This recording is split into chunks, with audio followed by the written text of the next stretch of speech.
Hello kids, we are learning about ratios today. Ratios are a comparison between two quantities or two items. So it means we compare between two items. We could say red versus green, yellow versus red, boys versus girls, orange versus apples. So as you can see, it can be any two things or three things or four things that we need to compare. For example, a cook or a chef might cook a nice, delicious soup, but how much shall we add? A chef knows to know the exact amount he should be adding into the pot.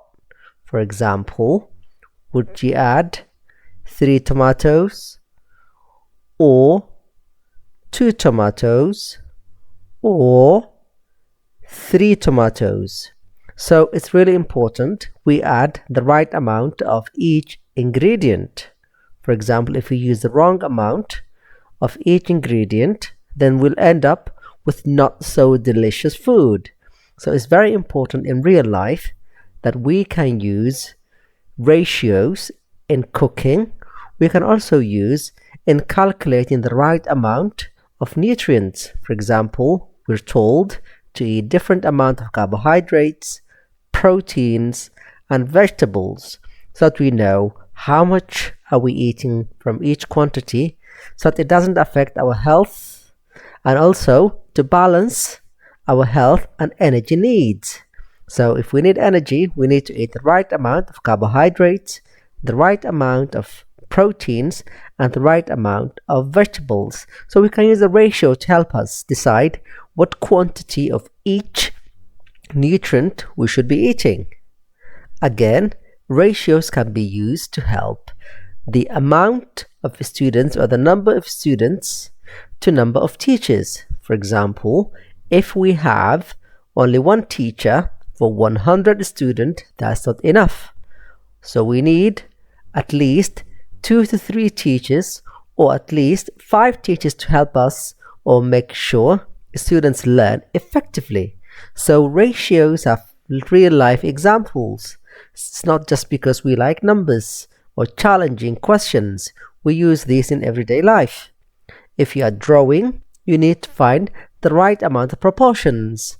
If your hand's larger than the other hand, if your eyes are bigger than the other eyes, if your ears don't match each other, then that means the artist's picture will not be realistic or not visually appealing.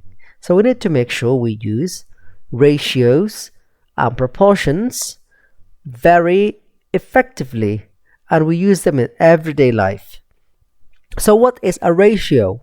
As we've already alluded, a ratio is a comparison of two quantities. So we compare two or more quantities or items. For example, we could say red versus green or cube versus sphere. So we have green cubes and red spheres, or we have cubes and spheres. So we could say 5 green cubes and 3 red spheres. And we say the ratio of green to red is 5 to 3, not 3 to 3, 3 to 5. So the order is very important. If we need the ratio of green to red is 5 to 3, not 3 to 5. But if we're asked the ratio of red to green, then that is 3 to 5.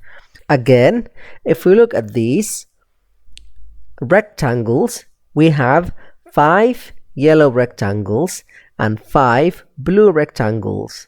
So we could say there are 5 yellow rectangles for each 5 blue rectangles. So the ratio is 5 to 5.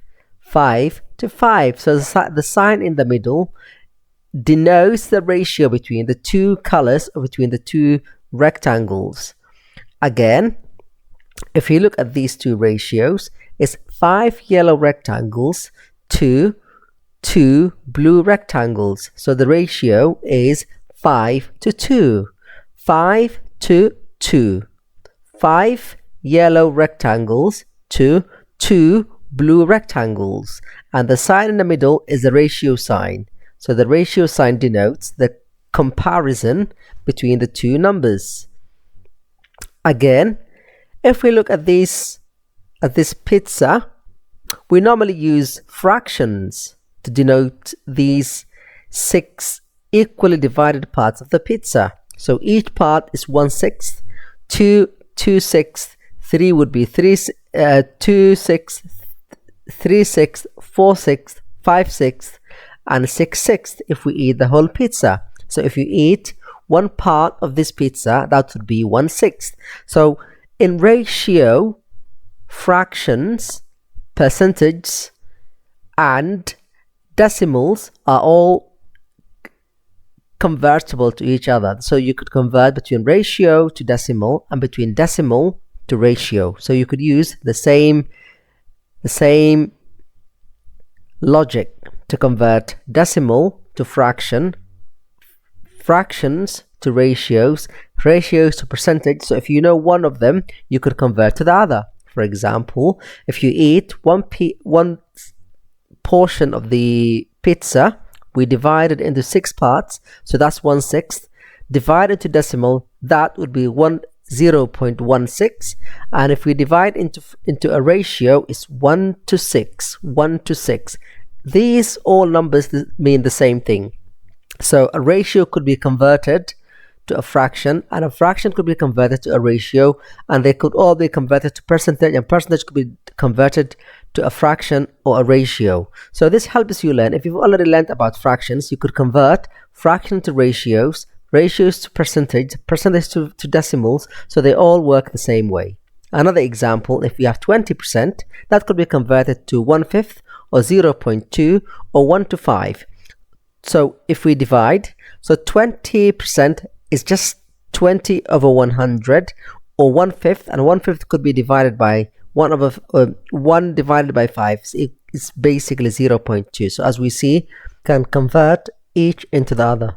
A decimal could be converted to a fraction could be converted to a ratio could be converted to a percentage, and vice versa.